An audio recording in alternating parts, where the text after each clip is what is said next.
لا حول ولا قوة إلا بالله العلي العظيم. أعوذ بالله السميع العليم من الشيطان اللعين الرجيم. بسم الله الرحمن الرحيم. الحمد لله الذي لا يبلغ مدحته القائلون ولا يحصي نعمه العادون ولا يؤدي حقه المجتهدون.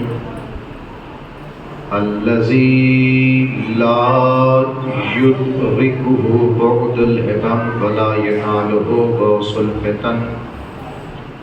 الذي ليس لصفته حد محدود ولا نعت موجود ولا أجل ممدود.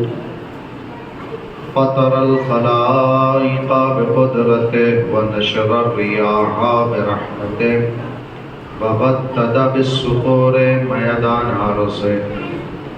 والصلاة والسلام على سيد الأنام مولانا مولا الثقلين جد الحسن والحسين أبي الزهراء وأبي القاسم محمد.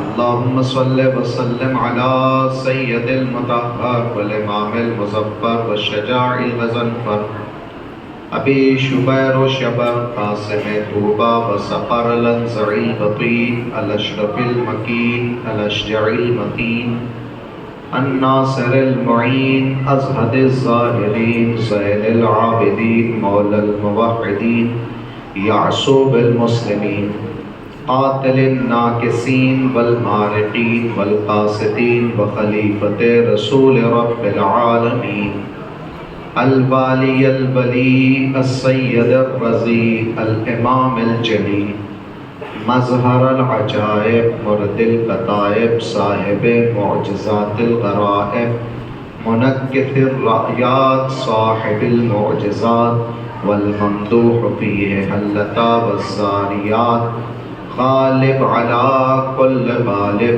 مطلوب كل طالب مولانا علی ابن ابی طالب.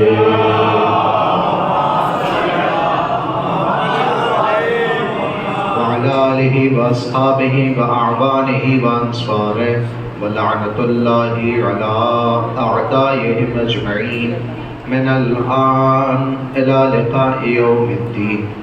اما بعد فقد قال رسول اللہ صلی اللہ علیہ وآلہ وسلم القرآن مع العلی والعلی مع القرآن.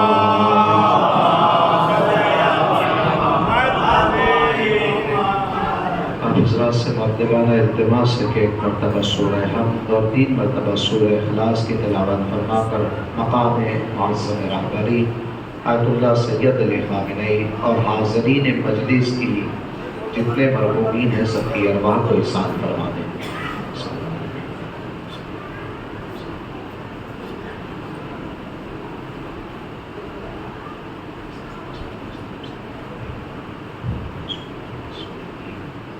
بسم اللہ الرحمن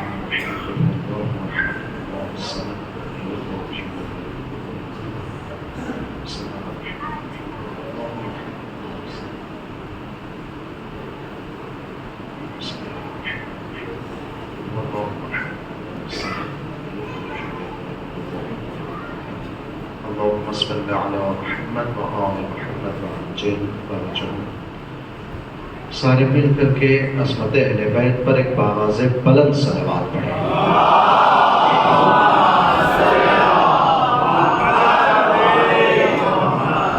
برادران ایمانی، معزز و مکرم سامعین کرام،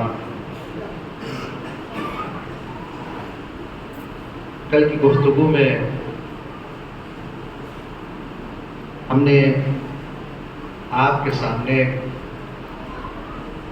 قرآن مجید کے فضائل، قرآن مجید کی عظمت قرآن مجید کے مقام و مرتبہ، ان تمام چیزوں پر کسی حد تک روشنی ڈالی ہے۔ اور ظاہر ہے کہ شبہائے قدر یقیناً ہم سب اس سے فائدہ اٹھائیں گے، اور آنے والی شبوں میں ہم اللہ کی بارگاہ میں راز و نیاز کریں گے، مناجات کریں گے۔ یہ وہی عظیم شب ہے کہ جس میں قرآن مجید کو خالق کائنات نے نازل فرمایا۔ کہتا ہے کہ انا انزلناہ فی لیلۃ القدر، ہم نے اس قرآن کو شب قدر میں نازل کیا۔ پھر کہتا ہے کہ شب قدر کیا ہے؟ میرے اللہ بتا، شب قدر ہم جاننا چاہتے ہیں کہ شب قدر کیا ہے۔ کہتا وما ادراک ما لیلۃ القدر، تم کیا جانو گے کہ شب قدر کیا ہے؟ تمہارے پاس اتنی قوت فہم نہیں ہے، سمجھنے کی صلاحیت اور طاقت تمہارے اندر اتنی نہیں ہے کہ تم شب قدر کی حقیقت کو درک کرو، شب قدر کی واقعیت کو سمجھو۔ پھر اللہ پتہ کیسے چلے گا کہ شب قدر کیا ہے؟ کہنے لگا کہ لیلۃ القدر خیر من الف شہر، ہم نہ بتاتے تو تمہیں پتہ ہی نہ چلتا کہ شب قدر کیا ہے۔ لیلۃ القدر خیر من الف شہر، 1000 مہینے کی رات ایک طرف، شب قدر کی رات ایک طرف۔ 1000 راتوں سے بہتر ہے، 1000 راتوں سے افضل ہے۔ توجہ کیجئے گا، یہ لیلۃ القدر ہے کیا؟ شب قدر ہے کیا؟ اعمال کیجئے گا، اچھا ہمارے اعمال کیجئے گا، سب چھوٹا اعمال اور بڑا اعمال ہوتا ہے، لیکن شب قدر ہے۔ نہ کوئی شب قدر چھوٹی ہے، نہ کوئی شب قدر بڑی ہے۔ شب قدر یعنی شب قدر۔ توجہ کیجئے گا، یہ لیلۃ القدر ہے کیا کہ جس کو ہم اور آپ نہیں درک کر سکتے، جس کو ہم اور آپ نہیں سمجھ سکتے۔ علماء سے جا کر کے دریافت کیجئے گا، تفاسیر کی طرف رجوع کیجئے گا، اہل بیت کی تفسیروں کا مطالعہ کیجئے گا، آپ کو ایک جملہ ملے گا لیلۃ القدر کے بارے میں کہ لیلۃ القدر سے مراد کیا ہے۔ لیلۃ القدر یعنی شب قدر، لیلۃ القدر سے مراد کیا ہے؟ شیعہ تمام تر علماء نے اپنی اپنی تفسیروں میں اس بات کو لکھا کہ جہاں تفسیر اہل بیت ہے کہ لیلۃ القدر سے مراد شہزادی فاطمہ زہرا کا وجود ہے۔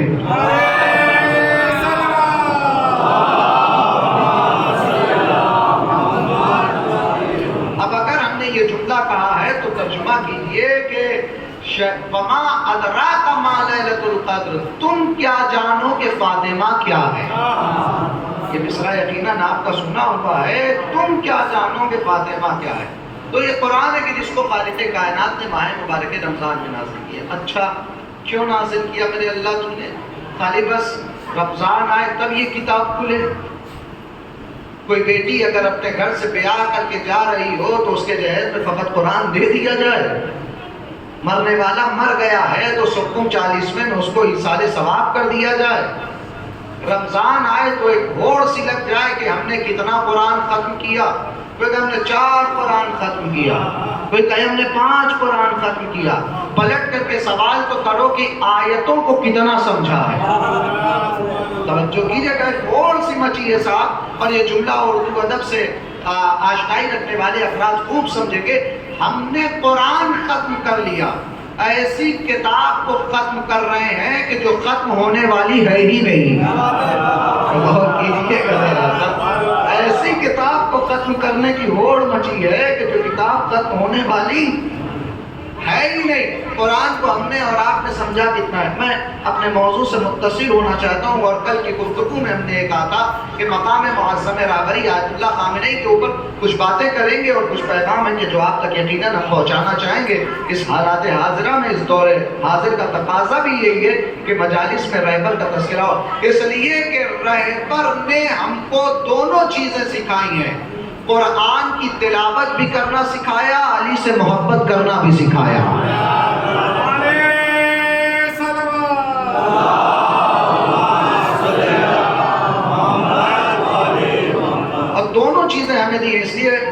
معظم رہبری آیت اللہ خامنئی کا تذکرہ. اچھا آج صبح کے وقت رات میں ہی البتہ جو رات گزری ہے شب گزشتہ میں ایک نیوز بڑی اچھی ملی. شہادت یقیناً اپنی جگہ پر بڑی عظیم ہے, اس کی جگہ کوئی کم نہیں ہمارے لیے, کوئی جگہ پوری نہیں کر سکتا ہے, مگر ایک بات تو یہ طے ہو گئی کہ جب رہبر کی شہادت ہوئی تو کل یہ اعلان ہوا کہ مجتبیٰ خامنئی کو نیا رہبر بنایا گیا.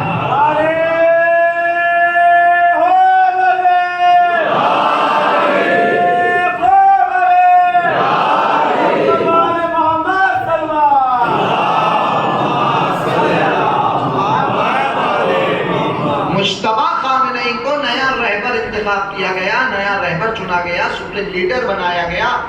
رہبر معظم کا نام کیا تھا؟ سید علی خامنئی. اور بیٹا کے جو رہبر بنا اس کا نام کیا ہے؟ مجتبیٰ خامنئی. باپ علی ہے, بیٹا مجتبیٰ ہے. باپ علی ہے, بیٹا مجتبیٰ ہے. اور سن 40 ہجری میں بھی باپ علی تھا, بیٹا مجتبیٰ تھا. سن 40 ہجری میں بھی باپ علی تھا, بیٹا مجتبیٰ تھا. علی کے بعد مجتبیٰ کو چنا گیا, توجہ کیجئے گا, علی کے بعد مجتبیٰ کو بھی چنا گیا. سن 40 ہجری کے رمضان کے مہینے میں مجتبیٰ چنا گیا. اور آج 1400 برس کے بعد بھی رمضان کے مہینے میں ہی مجتبیٰ کو چنا گیا. اس کا مطلب ہمارا مشن یہ صاف ہے کہ چاہے اللہ کے گھر میں مارو یا اپنے گھر میں مارو, کاش بات آپ تک پہنچتی, چاہے اللہ کے گھر میں حملہ کرو یا ہم کو ہمارے گھر میں مارو, ہمارا مشن ایک, ہمارا ٹارگٹ ایک, ہمارا ہدف ایک. ہم اپنے مقصد سے بھٹکنے والے نہیں, ہم اپنے مشن پہ قائم رہنے والے, ہم اپنے مشن پہ باقی رہنے والے. ہم بھٹک نہیں سکتے. اے دنیا والو یہ جان لو, اگر ایک علی جائے گا تو اس کے بعد دوسرا علی آئے گا. صلوات پڑھے محمد و آل محمد.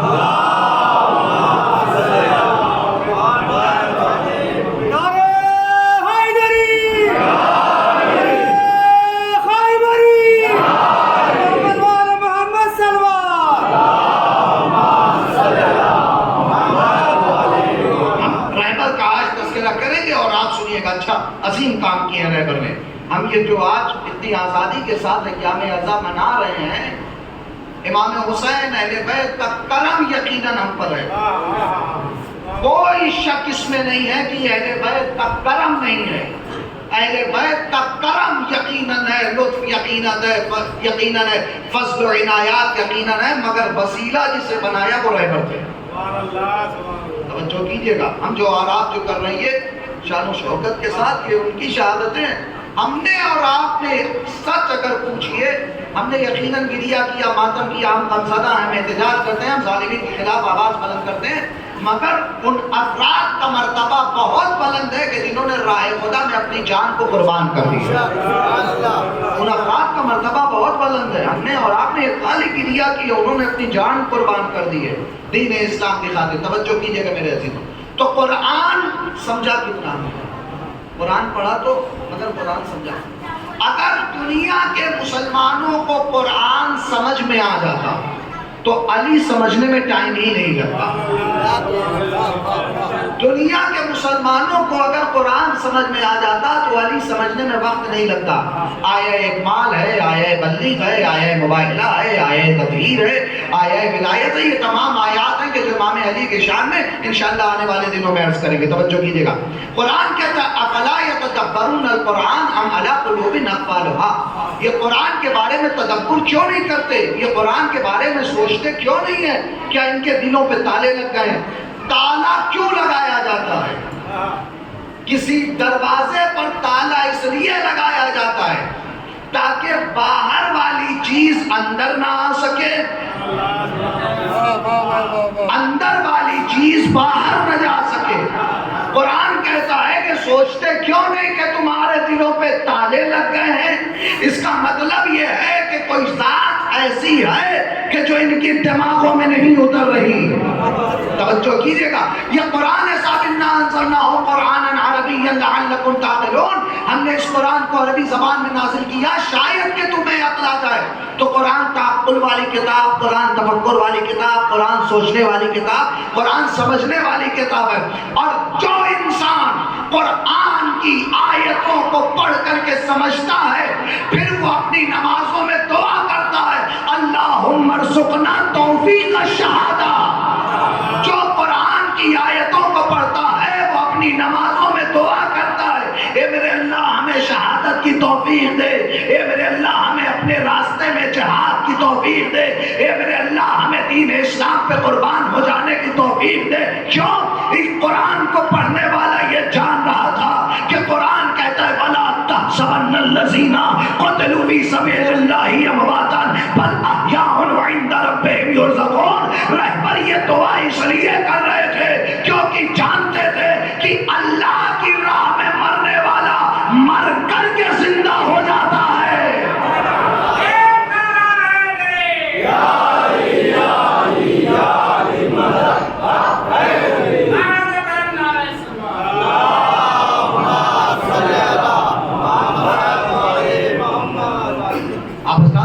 گزارش ہے تھوڑا تھوڑا سا اگر قریب آ جائیں یا ادھر ادھر ہو جائے تو بعد میں آنے والے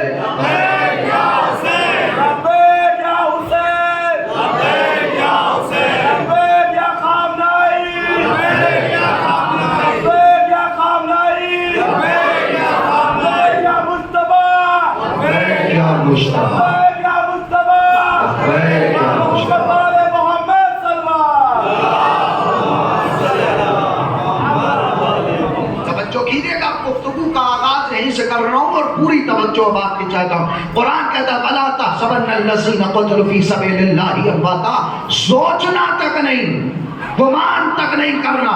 قرآن یہ نہیں کہتا وَلَا تَقُولُنَّ، کہنا مت کہ وہ مردہ. نہیں، کتنا قرآن سخت ہے. تَحْسَبَنَّ حَسِبًا، گمان تک نہ کرنا، اپنے دماغ تک میں نہ لانا، سوچنا تک تم یہ نہیں کہ جو اللہ کی راہ میں مارے گئے وہ مردہ ہے.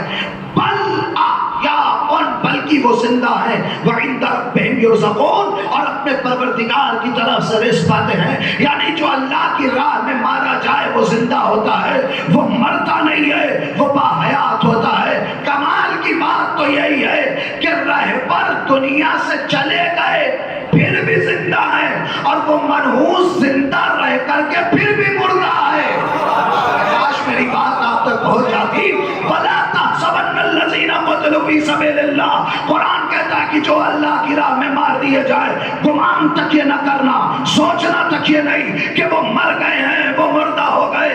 بل احیاء، بلکہ وہ زندہ ہے. تو بات تو طے ہو گئی نا کہ شہید مرتا نہیں ہے، شہید زندہ ہوتا ہے. اے میرے اللہ یہ تیرا دعویٰ ہے، ہمیں دکھا تو صحیح کہ کوئی ایسا مارے کا آیا ہو کہ جہاں شہیدوں نے اپنی زندگی کا اعلان کیا ہو. اے میرے اللہ ہمیں کوئی مقام تو ایسا دکھا کہ جہاں شہدا نے یہ بتایا ہو دیکھو شہید کبھی مرتا نہیں. ہم نے جنگ احد کو دیکھا، شہید ہوئے مگر شہید زندہ ہوتا ہے، دلیل ہمیں نہ ملی. ہم نے جنگ بدر کو دیکھا، مسلمان مارے گئے، شہید ہوئے مگر ہمیں دلیل نہ ملی. ہم نے جنگ احد کو دیکھا، مسلمان مارے گئے، شہید ہوئے مگر دلیل نہ ملی. یہ پالنے والے کوئی تو ہمیں ایسا مارے کا دکھانا کہ جہاں ہمیں پتہ چل جائے کہ یہ شہید زندہ ہوتا ہے، یہ شہید باحیات ہوتا ہے، تاکہ دنیا والوں کو ہم یہ تو بتا سکے کہ قرآن کا یہ چیلنج سچ چیلنج ہے، قرآن کا یہ وعدہ سچا وعدہ،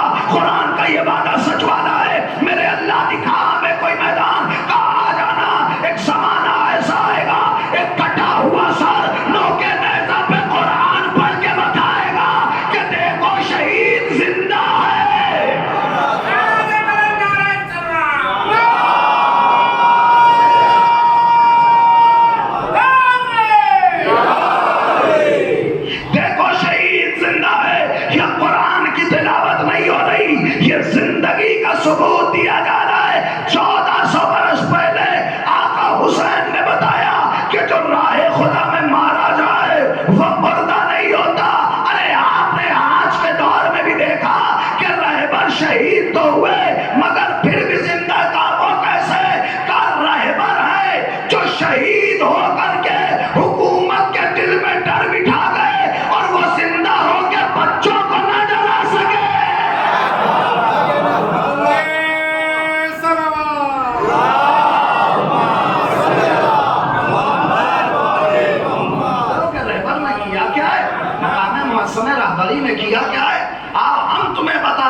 کیا کیا ہے؟ جہاں حکومت کے تخت پہ بیٹھے ہوئے لوگوں کے اندر اتنی ہمت نہیں ہے کہ امریکہ مرد آباد کہہ سکے. کاش میرا جملہ ہر ایک تک پہنچ سکتا.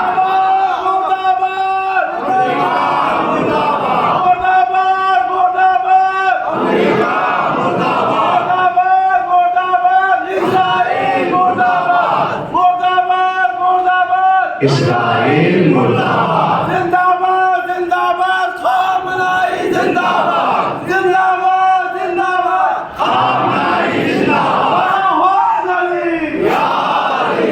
اور کیا آپ نے جہاں حکومت میں تخت پہ بیٹھے ہوئے لوگوں کے اندر اتنی جرأت نہیں کہ امریکہ اور اسرائیل کو مرد آباد کہہ سکے، وہیں رہبر نے اتنا تو ضرور کیا کہ بچوں کے اندر اتنی جرأت ڈال دی کہ سڑکوں پر آ کر کے ان کے مرد آباد ہونے کا نعرہ لگا سکے. توجہ کیجئے گا، یہ طاقت عطا کی، یہ ہمت عطا کی، یہ جرأت عطا کی. اور دنیا والے پہچان لیں کہ ہم ڈرنے والے لوگ نہیں ہیں، وہ اور ہوں گے کہ جو موت کے خوف سے غاروں میں چھپ جائیں. تاریخ جاننے والے افراد موجود ہیں، وہ اور ہوں گے جو موت کے خوف سے بنکروں میں چھپ جائیں. بنکر کہوں یا غار کہوں، دونوں ایک ہے. وہ اور ہوں گے کہ جو موت کے خوف سے بنکر میں چھپ جائے. ہم وہ قوم ہے کہ جو اپنی زندگی میں اپنا کفن لے کر کے آتے ہیں. ہم وہ ہیں جو اپنی زندگی میں اپنا کفن لے کر کے آتے ہیں. تو دنیا بھر کے ظالم حکومتوں کو یہ پیغام دینا چاہتے ہیں کہ جو قوم اپنی زندگی میں اپنا کفن خریدنا جانتی ہے، وہ ظالموں کو قبر میں اتارنا بھی جانتی ہے.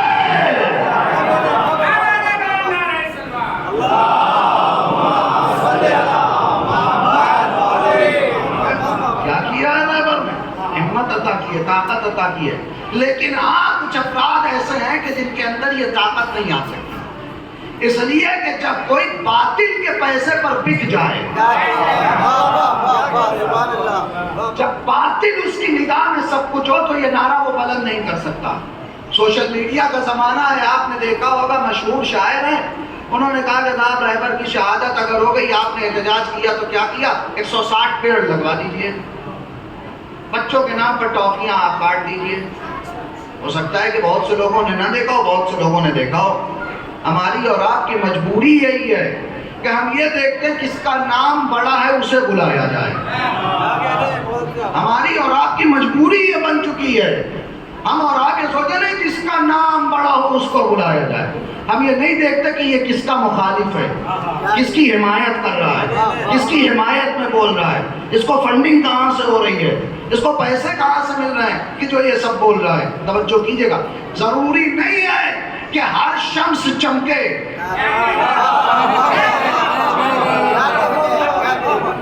ضروری نہیں ہے کہ ہر شمس چمکے. کچھ ایسے بھی ہوتے ہیں جو اندھیرا پھیلاتے ہیں. ہر شمس میں نور نہیں ہوتا، کچھ تاریکی بھی دیتے ہیں. توجہ کیجئے گا، رہبر نے کیا کیا ہے؟ رہبر نے متحد کر دیا، شیعہ سنی کا فرق مٹا کر کے رکھ ڈالا. اور بہت سارے لیکن آج بھی ایسے ہیں کہ جو رہبر مقام معظم رہبری کی شہادت پر خوش بھی ہوتے ہیں. یقیناً آپ نے مشاہدہ کیا ہوگا، دیکھا ہو، کہتے ہیں صاحب غم نہ مناؤ، وہ رافضی مارا گیا، وہ کافر مارا گیا. عجیب بات ہے، یہودیت سے لڑنے والا کافر ہے، ساتھ دینے والا مسلمان. ارے کہنے لگے ساتھ نہ تو کافر مارا گیا، رافضی مارا گیا ہے، اس کی شہادت پہ تمہیں خوش ہونا چاہیے. میں نے کہا عجیب بات ہے، یہ وہ ہے کہ جو یہودیت سے لڑ رہا ہے، جو یہودیت سے لڑ رہا ہے وہ کافر، جو یہودیت کا ساتھ دے رہا ہے وہ ہے مسلمان. ہم نے کہا حضور تاریخ دہراتی ہے، یہ وہی بات ہو گئی کہ ابو طالب کو کافر کہا گیا، ابو سفیان کو مسلمان.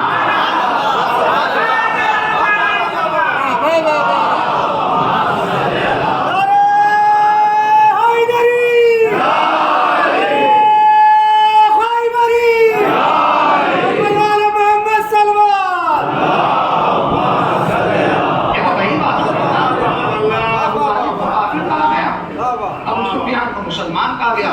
رہبر کو کافر کہا گیا اور ساتھ دینے والے شراب کے نشوں میں مست رہنے والوں کو، کعبے کی کمائی سے شراب پینے والوں کو مسلمان کہا گیا۔ یہ کہتے ہیں کہ نہ خوشی مناؤ کہ شیعوں کا مارا گیا، شیعوں کا نہیں مارا گیا، مسلمانوں کا مارا گیا، مسلمانوں کا نقصان ہوا ہے، اور مسلمانوں کا نہیں عالم انسانیت کا نقصان ہوا ہے۔ اس لیے کہ کہیں بھی ظلم ہوتا تھا، کسی بھی مذہب پر ظلم ہوتا تھا، کسی بھی مذہب کا ماننے والا ہو وہ اس کے ظلم کرنے والوں کے خلاف آواز بلند کرتا تھا۔ توجہ کیجئے گا میرے عزیزوں، کہتے ہیں کہ نہیں یہ رافضی مارا گیا۔ اچھا بات آ گئی تو یہی کہتا چلوں، بہت زیادہ اس میں نہیں رکنا چاہتا۔ قرآن سے جا کر کے پوچھئے کہ رافضی کسے کہا جاتا ہے، قرآن ہمیں بتائے کہ رافضی کون ہے۔ جا کر کے وہ پڑھیے گا حضرت موسیٰ کا قصہ اور فرعون کا قصہ۔ جب دربار میں یہ دونوں کے دونوں حضرت موسیٰ اور ہارون پہنچے، واقعہ ہوا ہے، تو کہنے لگا فرعون کہ یہ رافضی ہیں۔ موسیٰ اور ہارون کو کہنے لگا کہ یہ رافضی ہیں۔ اس کا مطلب یہ ہے کہ فرعون کا انکار کرنے والا رافضی ہے۔ موسیٰ اور ہارون کو قرآن مجید نے کہا کہ فرعون نے کہا یہ رافضی ہے، تو فرعون کا انکار کرنے والا رافضی ہے۔ ہمیں اگر رافضی کہا جاتا ہے تو اس کا مطلب یہ ہے کہ کسی فرعون کا انکار ہم نے بھی کیا۔ جو کیجئے گا، رافضی کہتا ہے قرآن ان لوگوں کو کہ جنہوں نے فرعون کا انکار، یہ رافضی نہیں، شیعہ سنی کا مسئلہ نہیں ہے، عالم اسلام کا مسئلہ ہے، وحدت اسلام کا مسئلہ ہے۔ سنی شیعہ کو ایک جگہ پر کہہ دیا وحدت۔ وحدت کا کیا مطلب ہے؟ وحدت کا مطلب یہ نہیں ہے، اتحاد بین المسلمین کا مطلب یہ نہیں ہے سنی شیعہ ہو جائے، شیعہ سنی ہو جائے۔ اتحاد کا یہ مطلب نہیں ہے، رہبر نے خود کہا ہے۔ اتحاد کا مطلب یہ ہے کہ یہ پرچم کے تلے جمع ہو جائے۔ اتحاد سے کوئی یہ مطلب نہ نکالے گا کہ سنی شیعہ بن جائے، شیعہ سنی بن جائے۔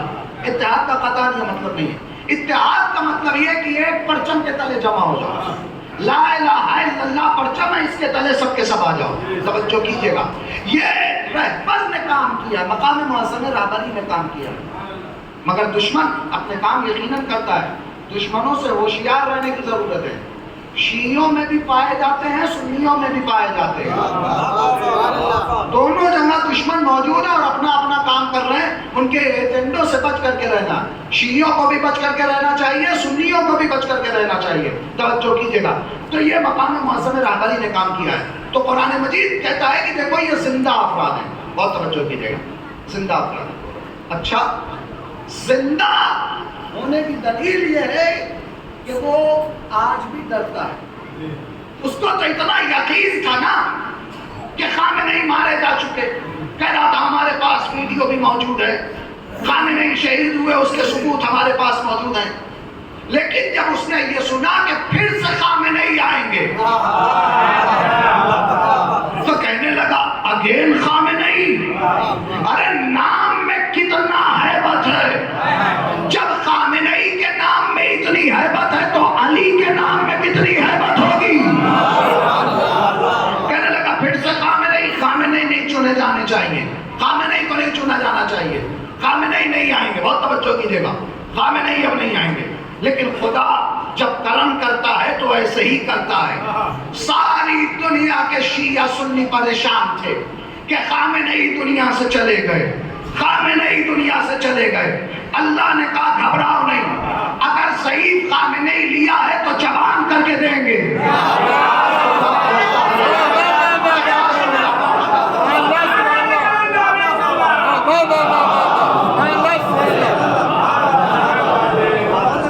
اگر صحیح خامنئی لیا، لبیک یا خامنئی، مل کر کے بولے لبیک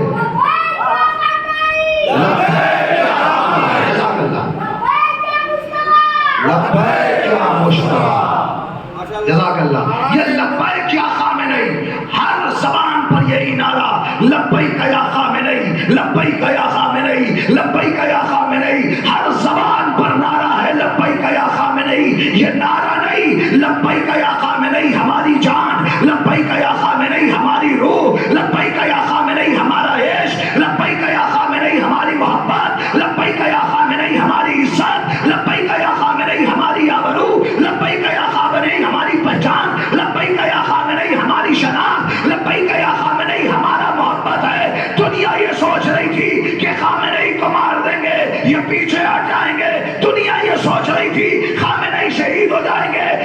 یہ سب پیچھے چلے جائیں گے. ارے اسی لیے دشمن نے خامنئی کو خامنئی کے گھر میں مارا. دشمن یہ جانتا تھا اگر میدان میں حملہ کریں گے تو یہ پلٹ کر کے حملہ کرے گا. ارے گھر میں اس لیے مارا کہ دشمن جانتا تھا اگر میدان میں یہ علی کہہ کر کے حملہ کر دیا تو دشمنوں کے چیتڑے ہو جائیں گے.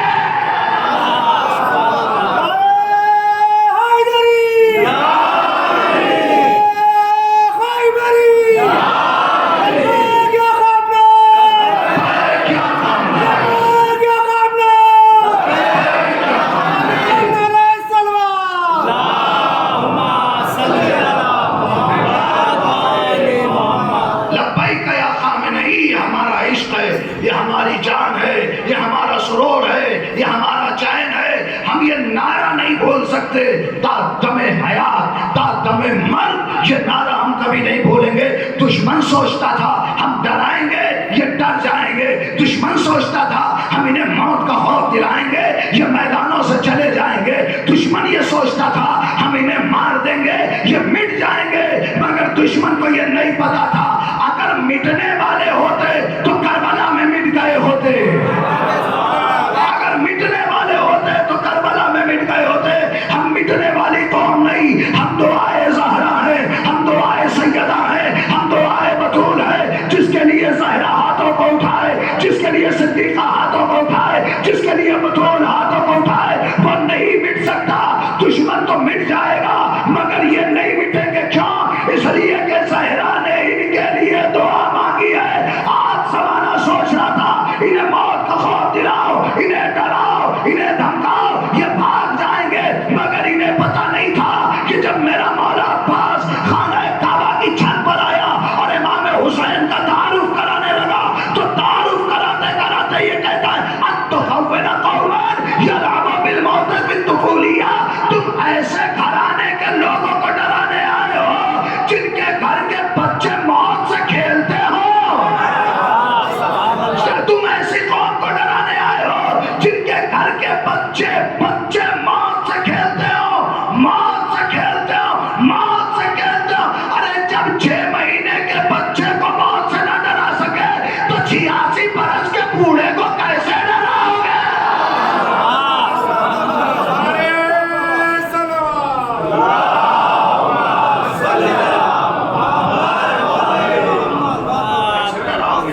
موت سے خوف زدہ کرو گے, موت سے ہمیں ڈراؤ گے.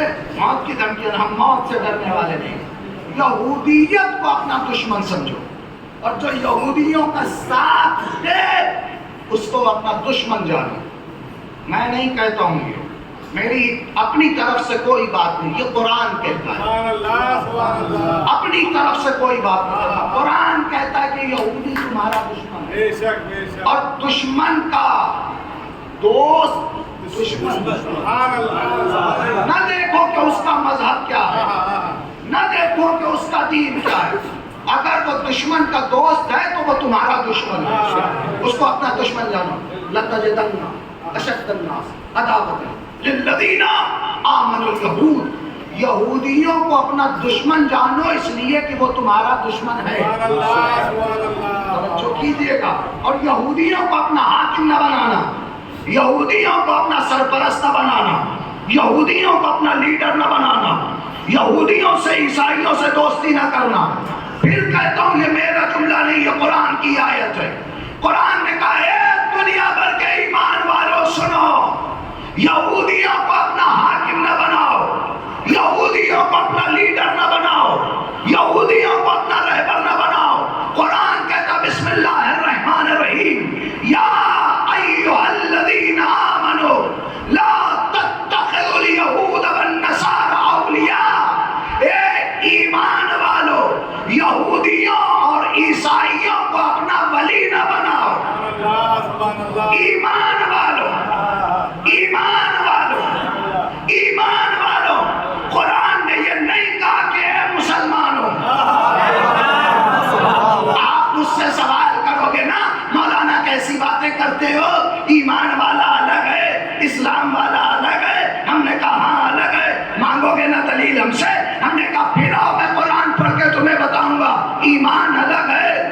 اسلام الگ ہے. کہا کہ مولانا کیسی باتیں کرتے ہو؟ ہم نے کہا آیت پڑھتے ہیں ہم، جا کے قرآن میں دیکھ لینا. قرآن کہتا بسم اللہ الرحمن الرحیم قالت الاعراب آمنا. یہ عرب کے بدو چرواہے آپ سے آگے کہتے ہیں ایمان لے کر کے آئے. قل اے میرے پیغمبر آپ کہہ دیجئے لم تؤمنوا ایمان لے کر کے نہیں آئے ہو، بل قولوا واسلموا بلکہ یہ کہو کہ اسلام لے کر کے آئے ہو.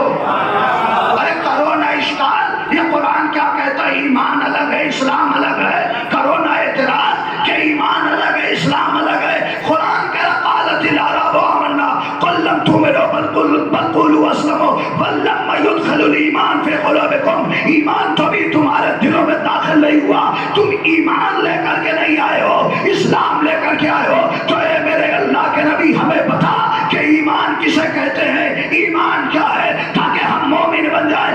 آواز دے کر کے کہے گا میری تم سوال حیات کو پڑھو تمہیں پتا چل جائے گا ایمان کیا ہے. میرا نبی پیدا ہوا، ہم نے سوچا کہ اب بتائے کہ ایمان کیا ہے، مگر اس نے نہ بتایا.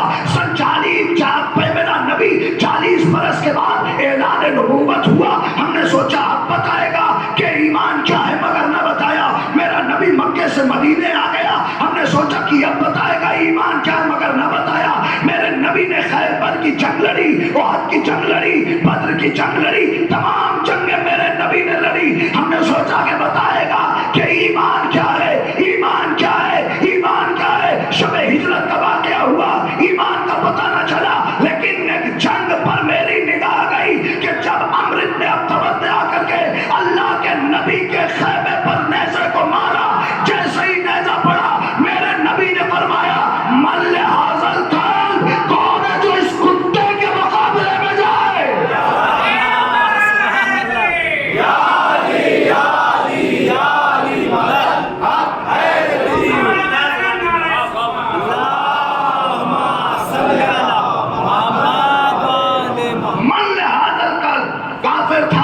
مشرک تھا. اللہ کے نبی نے کہا کون ہے جو اس کتے کے مقابلے میں جائے. تو علی مرتضی اٹھے، کہنے لگے انا لہو یا رسول اللہ، میں جاؤں گا. مگر پیغمبر نے بٹھالا علی بیٹھو، علی بیٹھو. کوئی اور اٹھے جائے نہ کافر کے مقابلے میں، جائے نہ مشرک کے مقابلے میں، جائے نہ جنگ کرنے کے لیے، مگر کوئی نہ اٹھا. علی اٹھے. بہت سارے لفظوں کو میں چھوڑ کر کے آگے بڑھ رہا ہوں. پیغمبر نے جیسے ہی کہا کون جائے گا، علی اٹھے. ایمان کی وضاحت ہونے والی ہے. علی نے ابا کو اپنی دوش پہ ڈالا. جیسے ہی میرا مولا چلنے لگا، پیغمبر جلال کے آثار ہٹے، نبوت مسکرائی، مسکرا کر کے کہنے لگی آج کل ایمان کل کفر کے مقابلے.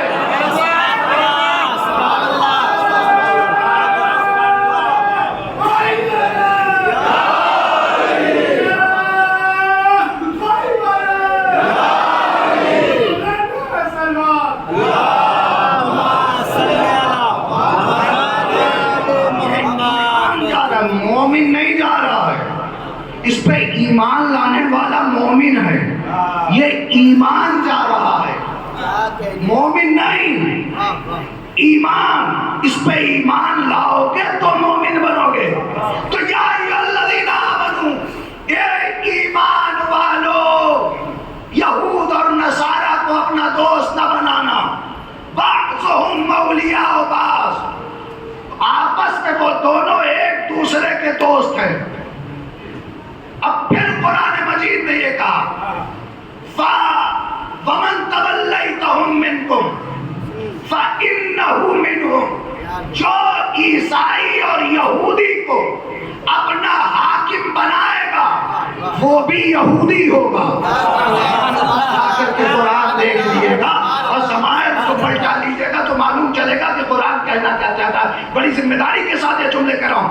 وَمَن تَوَلَّيْتَهُم مِّنكُمْ فَإِنَّهُ مِنْهُمْ. جو تم مسلمانوں میں سے یہودی اور عیسائی کو اپنا دوست بنائے گا، حاکم بنائے گا، لیڈر بنائے گا، وہ یہودی ہوگا، مسلمان نہیں ہوگا. یہودی. اور قرآن نے کیا کہا لا تتخذوا اليهود والنصارى اولیاء. یہود اور نصارہ کو اپنا ولی نہ بنانا.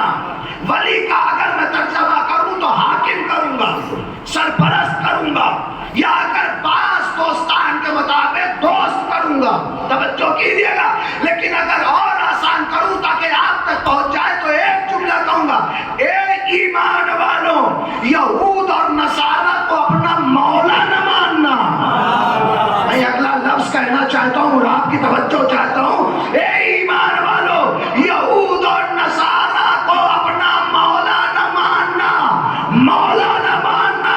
ارے جن کی قسمت میں من کن تو مولا نہیں ہوتا، ان کی قسمت میں یہودیت مولا ہے۔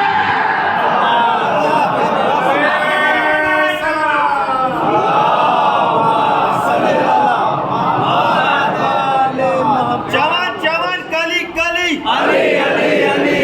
شہر شہر گلی گلی نعرہ حیدری، آواز بلند نعرہ صلوات۔ یہود اور نصارہ کو دوست مانتا ہے، جو یہود اور نصارہ کی حمایت کرتا ہے، جو اسرائیل اور امریکہ کی حمایت کرتا ہے، وہ قرآن کا دشمن ہے، اسلام کا دشمن ہے، نبی کا دشمن ہے، صحابہ کا دشمن ہے، اہل بیت کا دشمن ہے۔ جو یہود اور نصارہ کو اپنا دوست مانتا ہے، دوست جانتا ہے، کیا مطلب؟ آپ کہیں گے دوست جاننا، حاکم جاننا، سرپرست جاننا، کیسے پہچانیں گا؟ جہاں جہاں حملہ کرنے کے لیے زمین دی گئی ہو، فضا دی گئی ہو، خلا دی گئی ہو، سمجھ لینا وہ یہودی ہے۔ یہ قرآن میں پڑھ رہا ہوں، قرآن میں پڑھ رہا ہوں۔ جہاں جہاں حاکم مانا تبھی تو تم نے جنگ کی ہے، اس کو سب کچھ تم نے اپنا مانا۔ اچھا، بعد میں بڑا خوبصورت بیان آیا سعودی عرب کے منسٹر کا، کیا کرے امریکہ نے ہم کو ہمارے حال پہ چھوڑ دیا۔ یقیناً آپ نے یہ بیان سنا ہوگا۔ ارے قرآن نے پہلے ہی بتایا وہ تمہارا ہے ہی نہیں، تم نے قرآن کی کبھی مانی ہی نہیں، تم نے قرآن کی باتوں کو کبھی قبول ہی نہیں کیا۔ قرآن کو چیخ چیخ کر کے کہہ رہے وہ تمہارا دوست ہے ہی نہیں، تم زبردستی کا دوست بنائے۔ جب تک تم سے وہ فائدہ لینا چاہے گا تب تک تمہارے ساتھ ہے، جہاں فائدہ ختم وہاں تم بھی ختم۔ توجہ کیجیے گا، قرآن نے بہت پہلے ہی بتایا، 1400 برس پہلے بتایا ان کو اپنا دوست بنانا، مگر کیا کیا؟ اچھا، یہ جو ایران کر رہا ہے، خامنئی شہید، قاسم سلیمانی مارے گئے، حسن نصر اللہ مارے گئے، یحییٰ مارے گئے، اسماعیل ہنیہ مارے گئے، یہ سب کیوں مارے؟ آیت اللہ خامنئی کی شہادت کیوں؟ یہودیت سے کیا دشمنی ہے آیت اللہ خامنئی؟ کیوں یہودی تپا ہوا آیت اللہ خامنئی؟ بس ایک وجہ ہے، وہ وجہ یہ ہے کہ انہوں نے فلسطین میں ہو رہے ظلم کے خلاف آواز اٹھائی۔ اس کے علاوہ شہید ہونے کی کوئی اور وجہ نہیں، ظلم کے خلاف انہوں نے آواز اٹھائی۔ فلسطین میں جو بچوں کو مارا جا رہا تھا، فلسطین میں جو ظلم کیا جا رہا تھا، فلسطین میں جو بربریت حیوانیت کو پھیلایا جا رہا تھا، گھروں کو برباد کیا جا رہا تھا، اس کے خلاف آواز اٹھائی، وہ شہید کر دیا گیا۔ اب میں آپ سے پوچھتا ہوں، یہ بتائیے فلسطین میں کس مذہب کے لوگ ہیں؟ آج آپس میں لڑوانے والے ذرا اس بات پر غور تو کریں، ہمارا قائد مارا گیا، ہمارا رہبر مارا گیا، ہمارا لیڈر مارا گیا، ہمارا سب کچھ چلا گیا، کیوں رہبر کو شہید کیا گیا؟ اس لیے کہ فلسطین کی بات کریں۔ فلسطین میں کون ہے؟ فلسطین میں برادران ہیں، اہل سنت ہے، اہل سنت کی حمایت میں، مسلمانوں کی حمایت میں اپنی جان انہوں نے قربان کر دی۔ آج دنیا کا مسلمان اس بات پر لگا ہوا انہیں کافر ثابت کر دیا۔ عجیب بات ہے صاحب، عجیب عقل ہے صاحب، عجیب فکر ہے صاحب، عجیب سوچ ہے صاحب۔ آپ اندازہ لگائیے کہ یہ کیوں شہید ہوئے، حسن نصر اللہ کیوں مارے گئے؟ آپ کو بیان سنے کہ دشمن کو للکارا تھا جب حسن نصر اللہ نے، حسن نصر اللہ اپنی تقریر میں کہہ رہے تھے، اے دشمنوں جانو ہم علی کے چاہنے والے ہیں، ہم اہل بیت کے چاہنے والے ہیں، ہم کبھی اپنے قدم کو پیچھے نہ ہٹائیں گے۔ دشمن کی آنکھوں میں آنکھیں ڈال کر کے حسن نصر اللہ نے پبانگے لوال پوری دنیا کے سامنے یہ کہا تھا، اے لوگوں سنو، نحن شیعۃ علی ابن ابی طالب فی العالم، لن نتخلى عن فلسطین ولن نترک فلسطین ولا انشاب فلسطین۔ اے دنیا کے مسلمانوں جان لو، ہم علی کے چاہنے والے ہیں، ہم علی کے پیروکار ہیں، ہم فلسطین کو نہیں چھوڑیں گے۔ بعد میں آ گئے ہاشم آئے، انہوں نے بھی کہا اسرائیل تسقط وستسقط انشاءاللہ، اسرائیل ختم ہو کر کے رہے گا، اسرائیل برباد ہو کر کے رہے گا، اسرائیل مٹ کر کے رہے گا۔ یہ وعدہ الہی ہے، یہ امر الہی ہے۔ جانے چاہتی ہیں تو چلی جائیں، مگر ظلم کے خلاف آواز بلند کرو۔ جانے چاہتی ہے تو چلی جائے، مگر استبداد کے خلاف آواز بلند کرو۔ جانے چاہتی ہے تو چلی جائیں، مگر استعمار کے خلاف آواز بلند کرو۔ اور ہاں اس لیے کرو کہ تاکہ تم یہ بتا سکو ہم حسینی ہیں، یزیدی نہیں ہیں۔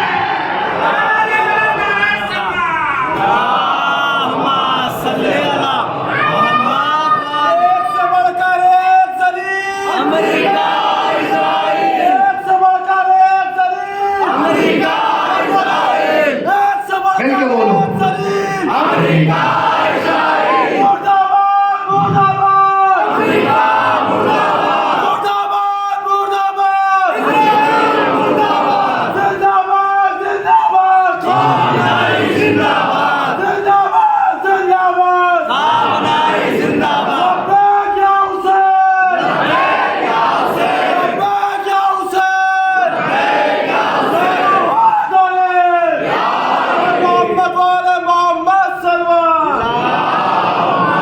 علیہ وسلم۔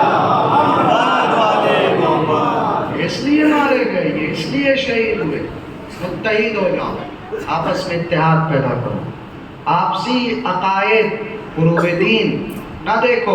بڑا خوبصورت جملہ ہے عبداللہ خمینی کا غالباً، وہ یہ فرماتے ہیں، کہتے ہیں کہ ہم اس بات پہ لڑتے ہیں کون نماز ہاتھ باندھ کے پڑھتا ہے، کون کھول کے پڑھتا ہے، اور دشمن ہمارا ہاتھ کاٹنا چاہتا ہے۔ ہم خالی اس بات پہ لڑ رہے ہیں، ہمارا جھگڑا ہے اس بات پہ۔ متحد نہیں ہونا چاہیے، اتحاد نہیں کرنا چاہیے۔ کہاں مارا گیا؟ اس کو سید علی کو، سید علی کو اپنے گھر میں مارا گیا، اور امام علی کو اللہ کے گھر میں مارا گیا۔ وقت موڑی گئی، سید علی خامنہئی کو اپنے گھر میں مارا گیا، اور امام علی مرتضیٰ کو اللہ کے گھر میں مارا گیا۔ ہمارے لیے غم دو برابر ہے۔ اس سال ہم آیت اللہ خامنہئی کے غم میں مغموم ہی تھے کہ اچانک وہ تاریخ آ پہنچی کہ جس کی صبح میں میرے مولا کے سر پر ضربت لگائی گئی۔ سوچو نا، اہل بیت کے چاہنے والوں کو یا اہل بیت کو دنیا نے کتنا ستایا۔ تاریخ کا مطالعہ اگر کر لے تو انسان اس بات سے خوب واقف ہوگا، اور پھر حقائق اس کے لیے واضح ہوں گے، وہ حقیقت جانے گا۔ آپ رونے کے لیے آمادہ ہیں۔ 16 رمضان کی تاریخ تھی، امام علی نماز فجر پڑھ کر کے صحن خانہ میں تشریف لائے۔ امام علی نے جناب زینب سلام اللہ علیہ کو بلا کر کے اپنے پاس بٹھایا۔ 16 رمضان کی یہ بات ہے، سن 40 ہجری۔ بی بی آ کر کے امام کے قریب بیٹھی۔ بابا آپ نے بلایا ہے؟ ہاں بیٹی بیٹھو میرے پاس۔ کہیے بابا حکم کیجئے، کیا بات ہے؟ اے بیٹی زینب، آج میں نے خواب میں آپ کے نانا رسول اللہ سے ملاقات کی ہے۔ جناب زینب نے جیسے ہی یہ جملہ سنا، سن کر کے کہنے لگی، بابا آپ کی نانا سے کیا بات ہوئی؟ نانا نے کیا کہا؟ کہا جب میں خواب دیکھ رہا تھا اور آپ کے نانا سے ملاقات ہو رہی تھی، رسول اللہ سے ملاقات ہو رہی تھی، تو پہلے میں نے رسول کے قدموں کا بوسہ لیا، رسول نے اٹھایا، سینے سے لگایا۔ یہ جملہ جو میرے مولا نے کہا ہے اگر سمجھ گئے تو یہیں سے گریہ کرو گے۔ سینے سے لگایا، جیسے ہی رسول نے مجھے اپنے سینے سے لگایا نا، بے ساختہ میری زبان سے یہ جملہ نکلا، یا رسول اللہ علی تھک گیا ہے۔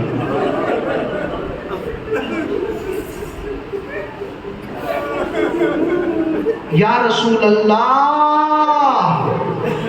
علی تھک گیا ہے۔ جناب زینب نے پوچھا بابا، پھر نانا نے جواب میں کیا کہا؟ یہ وہ جملہ تھا کہ جو جناب زینب پہ بجلی بن کر کے گرا، قیامت بن کر کے گرا۔ جیسے ہی بی بی نے پوچھا نا کہ بابا آپ کا جیسے ہی کہا کہ میں تھک گیا ہوں، تو نانا نے پھر آپ سے کیا کہا؟ فرمایا اے زینب، نانا تمہارے یہ کہہ رہے تھے اے علی اگر تھک گئے ہو تو میں لینے کے لیے آ رہا ہوں۔ اے علی گھبراؤ نہیں، میں تمہیں لینے کے لیے آ رہا ہوں۔ اے علی پریشان نہ ہو، علی بیان کرنے والے ہوں، زینب سننے والی ہوں، سمجھ گئی میرے بابا کی شہادت کے دن قریب ہے، میرے بابا کے جانے کے دن قریب ہے۔ یہ تاریخ نے جملہ لکھا ہے، جیسے ہی علی نے کہا نا کہ تھک گیا ہوں، تو جناب زینب کہنے لگی بابا اگر اجازت دو تو آپ کی بیٹی بھی آپ سے ایک سوال کرے۔ کہا کرو زینب، کیا کرنا چاہتی ہو؟ فرمایا اے بابا آپ تھک گئے تو آپ کو اللہ کے رسول لینے کے لیے آ رہے ہیں، لیکن اے بابا جب تمہاری یہ بیٹی تھک جائے گی، اے بابا میں کس سے بتاؤں گی میں تھک گئی؟ اے بابا کبھی کوفے کا بازار ہوگا، کبھی شام کا دربار، تماشائیوں کا ہجوم، تیری یہ بیٹی میرے نا۔ جزاک اللہ، گھٹ گھٹ کر کے نہ رونا، قیامت کی تاریخیں شروع ہے۔ یہ 16 رمضان کا دن گزرا، 17ویں رمضان کی تاریخ آئی۔ ایک طرف امام حسن ہے، دوسری طرف امام حسین ہے۔ امام علی نے امام حسن سے پوچھا حسن آج کون سی تاریخ ہے رمضان کی؟ فرمایا بابا آج 17 رمضان ہے۔ حسین کی طرف مڑے، پوچھا بیٹا حسین آج رمضان سے اب عید میں کتنے دن رہ گئے ہیں؟ فرمایا بابا 13 دن رہ گئے ہیں۔ رو کے فرمایا عید تو وہ کرے گا جو 21 کے بعد زندہ ہو۔ جزاک اللہ، جزاک اللہ۔ آواز گریہ بلند اللہ ان آوازوں پر اپنی رحمت نازل کرے۔ پنساری کی دکان سے میرے مولا گزر رہے تھے، ایک صحابی کو دیکھا، اس کے ہاتھ میں کچھ سامان تھا۔ میرے مولا نے صحابی سے پوچھا کیا لے کر کے جا رہے ہو؟ کہا مولا داڑھی کے بال سفید ہو گئے ہیں، خضاب لے کر کے جا رہا ہوں، رنگ کروں گا۔ میرے مولا نے فرمایا ہاں کچھ اپنی داڑھیوں کو خضاب سے رنگیں گے اور کسی کی داڑھی اس کے خون سے رنگین ہوگی۔ لو وزادارو وقت گزرتا گیا، شب 19 رمضان آئی۔ مولا حسن سے فرمایا اے بیٹا جاؤ اپنی بہن سے کہہ دو، ام کلثوم سے کہہ دو آج تمہارا بابا تمہارے گھر افطار کرے گا۔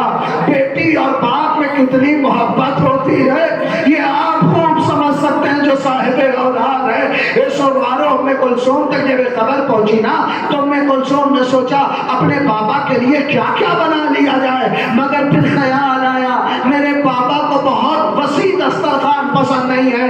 دسترخوان چنا، دودھ کا جام رکھا، تھوڑا سا نمک رکھا، ایک جو کی روٹی رکھا۔ علی دسترخوان پہ افطار کے لیے بیٹھے۔ ام کلثوم کو دیکھ کے پوچھا اے میری شہزادی بیٹی کبھی اپنے باپ کو ایک وقت میں 2 کھانا کھاتے دیکھا؟ 2 کھانا کبھی کھاتے دیکھا؟ ارے بیٹی تھی نا، بیٹی باپ سے محبت کرتی تھی۔ بچہ ہاں کہ نمک کو ہٹا لے۔ علی نے ہاتھ پکڑ کر کے کہا اے کلثوم دودھ کا پیالہ ہٹا لے، کوفے میں بہت سے یتیم ہو گئے جنہیں اس دودھ کی ضرورت ہوگی۔ نمک اور جو سے علی نے افطار کیا۔ ہاں تم بھی ان 3 دنوں میں افطار کرنا تو علی کی مظلومیت کو یاد کر کے کرنا۔ علی نے افطار کیا، رات ہوئی، علی مصلی عبادت پر آئے۔ اللہ اکبر، یہ رونے والا صبح کا وقت ہونے والا تھا۔ صبح صادق ہوئی، علی حجرے سے نکلے، صحن خانہ میں آئے، آسمان میرا مولا کہنے لگا قد وعدت، وعدہ پورا ہو گیا جو مجھ سے کیا گیا تھا۔ وہ رات آ گئی، ام کلثوم نے پوچھا بابا کیسی رات، کیسا وعدہ؟ تو میرے مولا نے فرمایا انا للہ، ختم ہو گئی ہے مجلس، انا للہ۔ روزادارو، علی اپنے گھر سے نکلنے لگے، زن مرغابیہ قریب آئی، مرغابیوں نے شور کیا اے علی نہ جائیے، دامن کو پکڑنے لگے، میرے مولا نے چھپ کر آیا۔ ایک روایت کے مطابق امام حسن یا جناب ام کلثوم کی طرف مخاطب ہو کر کے کہتے ہیں اے میرے لخت جگر، اگر انہیں دیکھ سکنا، ان کا خیال رکھ سکنا تو انہیں پالنا، کہیں ایسا نہ ہو علی کے گھر میں یہ جانور پیاسے رہ جائے۔ میں کہوں گا مولا جانوروں کا اتنا خیال کہ پیاسے نہ رہ جائے، یہی کوفہ ہوگا۔ 4 برس کی پوتی پانی مانگے گی، پانی تو نہ ملے گا، ظالم نے تماچا۔ جزاک اللہ، جزاک اللہ، جزاک اللہ۔ ہزاروں نکلے، زنجیریں در میں ابا پھنسی، میرے مولا کی کمر بند کھلے، علی نے کمر بند کو باندھا، فرمانے لگے علی موت کے لیے کمر کو کس لے۔ میرا مولا مسجد میں آیا، ابن ملجم کو جگایا، گلدستہ اذان پہ گیا، اللہ اکبر، ختم ہو گئی مجلس، اللہ اکبر۔ میرے مولا نے اذان دی، کوفے والوں نے اذان سنی، آخری اذان علی کی اذان۔ میرا مولا مصلی پہ آیا، نماز صبح کے لیے نیت کی، میرے مولا نے سورہ حمد پڑھی، میرے مولا نے رکوع کیا، سبحان ربی العظیم و بحمدہ، میرا مولا سجدے میں گیا، سبحان ربی الاعلی و بحمدہ۔ ایک تلوار ہوا میں لہرائی، 1000 درہم کی خریدی ہوئی تلوار، 1000 درہم کے شہر میں بجھی ہوئی تلوار، شہر کو پلائی ہوئی تلوار، میرے مولا کے سر پہ جب لگی نا تو اب میرے مولا نے سبحان ربی الاعلی و بحمدہ نہیں کہا، کہنے لگے فزتو برب الکعبہ، وقت میں مجلس، فزتو برب الکعبہ، حسن نماز پڑھاؤ، یہ روایت ہے، روایت۔ میرے مولا مسجد سے ٹیک لگا کر کے بیٹھ گئے، نماز پڑھنے لگے۔ ہاں اتنی طاقت علی میں نہ رہی، علی بیٹھ کے نماز پڑھ سکتے، کبھی داہنے گرتے تھے، کبھی بائیں گرتے تھے، مسجد میں لوگوں نے علی کو سنبھالا۔ میں کہوں گا مولا ارے کوفے میں سنبھالنے والے بہت تھے، لیکن جب آپ کا لال کربلا میں پشت پرست سے گرا، کوئی سنبھالنے والا نہ تھا۔ ایک دکھیا ماں ٹوٹی پسلیوں کو تھام کے کہہ رہی تھی آجا میرے حسین آجا، ارے فاطمہ کی آغوش، شمر کا خنجر، منادی کی ندا، کوئی سنبھالنے والا۔ الا لعنت اللہ علی القوم الظالمین، ان للہ۔ پالنے والے بحق محمد و آل محمد، ہماری اس عبادت کو اپنی بارگاہ میں قبول و منظور فرما۔ اے میرے اللہ ہم سب کو اہل بیت کے صدقے میں قرآن مجید کی تلاوت اور قرآن فہمی کی توفیق عطا فرما۔ میرے اللہ ہم سب کو تا دم مرگ خط ولایت علی بن ابی طالب پر باقی رکھنا۔ اے میرے اللہ بحق محمد و آل محمد ہم سب کو صراط مستقیم پر باقی رکھنا۔ پالنے والے اس مبارک مہینے کا صدقہ جہاں جہاں ظالمین موجود ہیں ان ظالمین کو نیست و نابود فرما۔ اے میرے اللہ نظام مرجعیت و اجتہاد کی حفاظت فرما۔ اے میرے اللہ دشمنوں کو ذلیل و رسوا فرما۔ پالنے والے جو کسی بھی طرح سے ظالموں کا ساتھ دے رہے ہیں چاہے وہ کسی بھی فرقے اور مذہب سے ہوں، اور میرے اللہ تمام تمام ظالمین کو ذلیل و رسوا فرما، پالنے والے ظلم حد سے سوا ہو چکا ہے۔ اے میرے اللہ منتقم خون حسین امام زمان کے ظہور میں تعجیل فرما، ہمارے اعمال ایسے بنا ہم بھی مولا کے اعوان و انصار میں شمار ہو سکے۔ ربنا تقبل منا انک انت السمیع العلیم، ماتم حسین۔